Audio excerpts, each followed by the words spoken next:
Olá, meu nome é Fábia Lopes, sou advogada, jornalista, militante feminista há mais de 20 anos e venho aqui conversar com todos vocês sobre um tema extremamente importante para a nossa sociedade hoje, que é o tema da violência contra a mulher.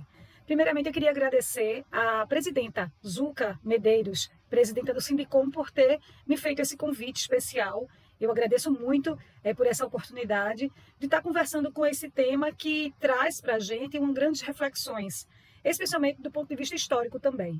Porque a imprensa hoje tem divulgado o tema da violência contra a mulher de maneira extremamente vasta, porém é preciso também considerar alguns aspectos fundamentais sobre esse crime, né, da violência contra a mulher que acontece no nosso cotidiano todos os dias. E a gente precisa trabalhar ele de maneira mais ponderada e trabalhar também do ponto de vista histórico para entender quais são as causas desse problema e as consequências dele na nossa sociedade. Então, assim, essencialmente nesse momento, eu queria falar com vocês sobre alguns dados, né, que é importante também trazer, sobre algumas leis que trazem a questão do tema da violência contra a mulher no nosso país. A gente vai ter a lei do feminicídio, que é a lei 13.104, nós vamos ter a lei Maria da Penha, né, popularmente conhecida como lei Maria da Penha, que é a lei 11.340 de 2006, e aí ela está com quase 20 anos, né, de atuação no nosso país.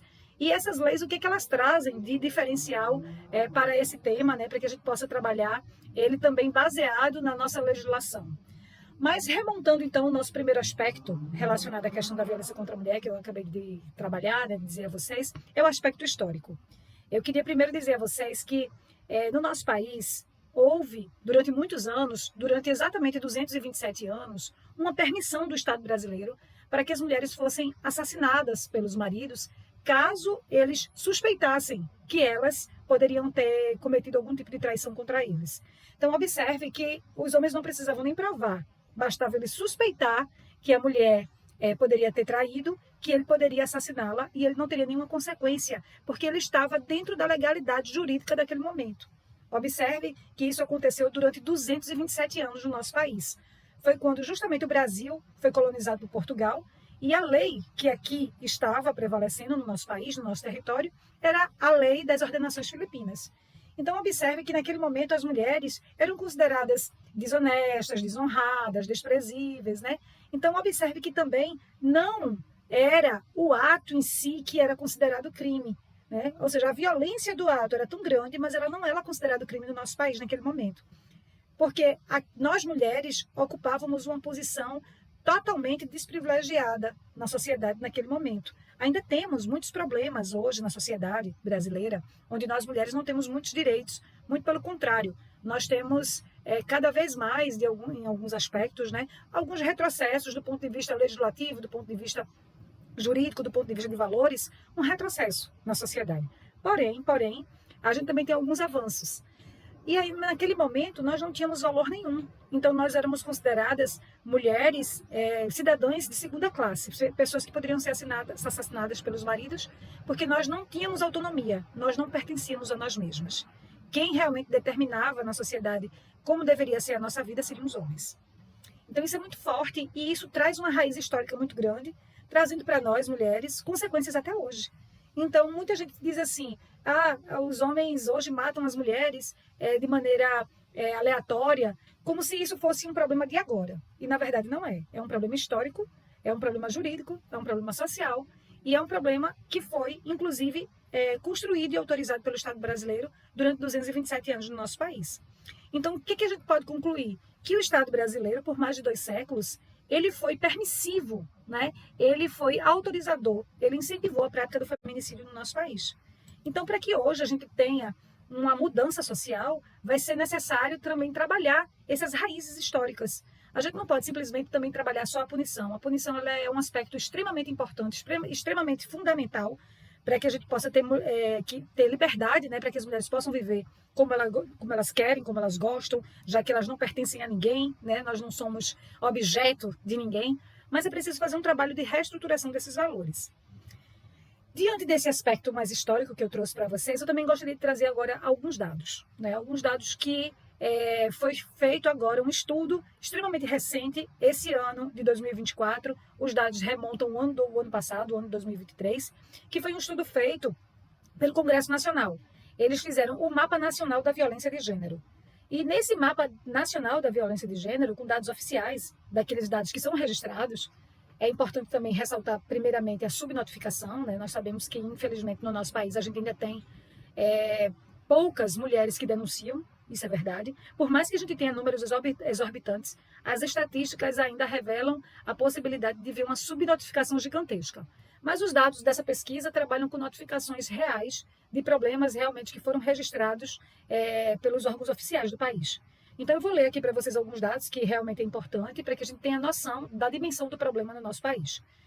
Em 2023, até outubro, de janeiro a outubro de 2023, 1.127 mulheres foram assassinadas por seus companheiros simplesmente pelo fato de serem mulheres. Ou seja, houveram 1.127 feminicídios no nosso país. Claro que esses números são bem maiores. Eu estou dizendo o número que foi registrado, não é, por esse mapa. 409.580 mulheres foram vítimas de crimes de ameaça, lesão corporal, homicídio, porque a gente também tem que diferenciar. A gente sabe que existe o feminicídio, que a gente entende duas vertentes, a gente vai trabalhar isso um pouquinho mais na frente, aqui nessa conversa de hoje ainda, mas a gente tem duas vertentes. A gente tem um feminicídio, que é aquele que ocorre pela pessoa ser mulher, né, e seja no âmbito da doméstica e familiar, que é essa lei, foi a vertente judicial que foi adotada pelo Estado brasileiro, que foi realmente tipificando o crime de feminicídio, né? E a gente vai ter uma vertente mais genérica, dizendo que qualquer assassinato de mulher pode ser considerado feminicídio. Para nós brasileiras, né, e para a luta do movimento feminista, era importante que a gente determinasse que nem todo homicídio de mulher pode ser um feminicídio. Por quê? Porque algumas mulheres também podem morrer por outras causas que estão para além, né, da sua questão de gênero. Por exemplo, as mulheres que morrem assassinadas porque se envolveram com um crime organizado, e aí elas morrem não pelo fato de serem mulheres, mas sim por estarem envolvidas num problema, né, social, num problema criminal, e aí elas acabam também chegando a óbito. Uma mulher que, por exemplo, morre por uma briga de trânsito, isso a gente também não pode considerar de feminicídio, porque poderia ser um homem também que tivesse envolvido naquela celeuma e também ser assassinado. No nosso caso aqui, no Brasil, a gente adotou a vertente judicial, que é realmente tipificar o crime de feminicídio para aqueles casos em que a mulher morre, seja no âmbito das relações domésticas e familiares, ou se de repente ela é assassinada por alguma pessoa que não tem nenhuma relação com ela, mas só que ele agiu na hora do crime com menosprezo à sua condição de mulher, né? E aí a gente vai detalhar isso um pouco mais na frente. Mas voltando aqui para os dados, eu queria chamar a atenção também para outra situação extremamente grave, né? Que é a falta de denúncia, né? Nós mulheres ainda, por mais que a gente tenha toda uma campanha de trabalho para realmente fazer com que essa violência contra a mulher seja registrada, para a gente ter uma real dimensão do problema. A gente sabe que muitas mulheres ainda que vivenciam esse crime, elas não buscam ajuda do Estado, elas não buscam registrar o crime, porque elas acham que não vai dar em nada, né? Mas aí eu queria trazer para vocês que realmente existem possibilidades do Estado brasileiro atuar em favor dessa mulher, caso realmente ela deseje. Então, no Brasil, foram registradas em 2023 529.690 medidas protetivas de urgência. E você também vai observar que, apesar desse número ser expressivo, a gente tem quase mais de 500 mil de mulheres pedindo ajuda do Estado para que elas não sofram novas violências e nem seja vítima de um feminicídio, né? A gente vai ver ainda que tem um outro dado que é preocupante, é que 7 em cada 10 mulheres que sofreram violência, elas não solicitaram medidas protetivas. E é importante a gente discutir um pouco o que são essas medidas, quais são os seus objetivos, porque saiu um dado, né, importante também desse estudo, dizendo o seguinte, que muitas vezes as mulheres ainda não conhecem a Lei Maria da Penha por completo, não conhecem quais são os seus direitos, não conhecem quais são os mecanismos de proteção que elas têm na sociedade, né, quais são os amparos legislativos e jurídicos que elas têm para, quando buscar ajuda, elas terem realmente o amparo que precisam para poder sair daquela situação de violência, né, que está ali atrapalhando a vida dela no seu cotidiano. E aí, assim, a Lei Maria da Penha, a Lei 11.340, ela trouxe no artigo 22 uma série de medidas. Essas medidas são consideradas, né, medidas de proteção. São medidas cíveis, elas não são medidas criminais, ou seja, elas não têm por objetivo criminalizar o agressor.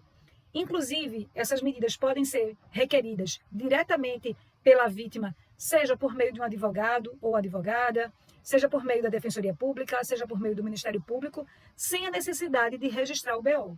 Isso é importante, porque muitas vezes a mulher não quer passar pelo constrangimento de ir para uma delegacia, de fazer o registro da ocorrência, de explicar o que está acontecendo, se submeter, inclusive, também há toda uma espera, né, do órgão público para poder fazer aquele registro adequado. Então, ela pode ou procurar a Defensoria Pública ou contratar um advogado e fazer o requerimento da medida protetiva.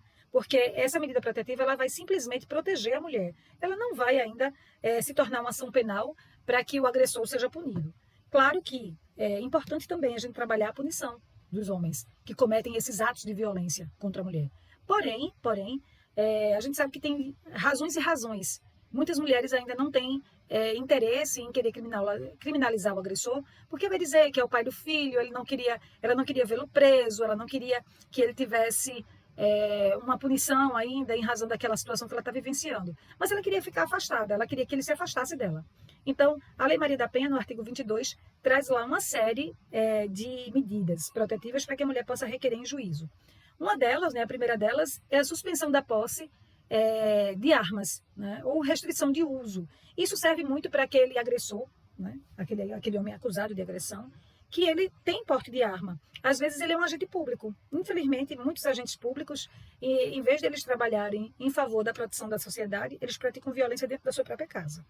A gente sabe disso, isso é uma realidade, ninguém está recriminando a categoria. O que está sendo dito é que essa é uma realidade realmente existente na sociedade, e por isso mesmo a Lei Maria da Penha trouxe esse mecanismo de suspensão da posse, né, ou do porte de arma dos homens que têm, né, essa prerrogativa social de portar uma arma legalmente. Então é preciso também entender que a mulher pode fazer esse requerimento judicial de suspensão, porque a arma lá, naquele momento, pode oferecer um perigo àquela mulher.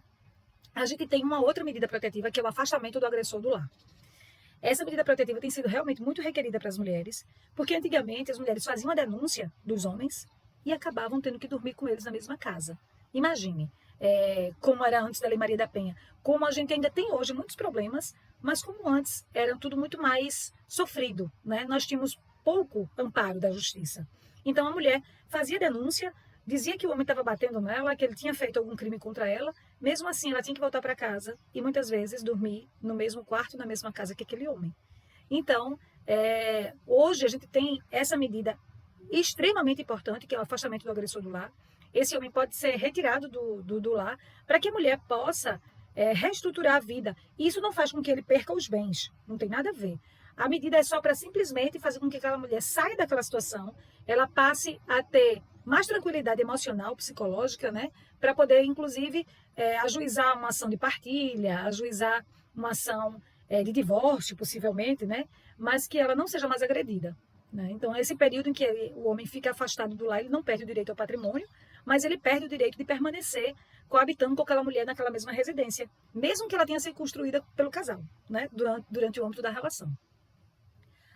Também existem aquelas proibições, essas proibições são as mais comuns, comentadas pela imprensa, né? A proibição de se aproximar da vítima, né? E aí ele fica com 300, 500 metros de distância da vítima, ele não pode também se comunicar com a vítima por nenhum meio, seja por WhatsApp, seja por ligação telefônica, seja por meio de e-mail, né? Seja enviando uma carta, um bilhete, não pode.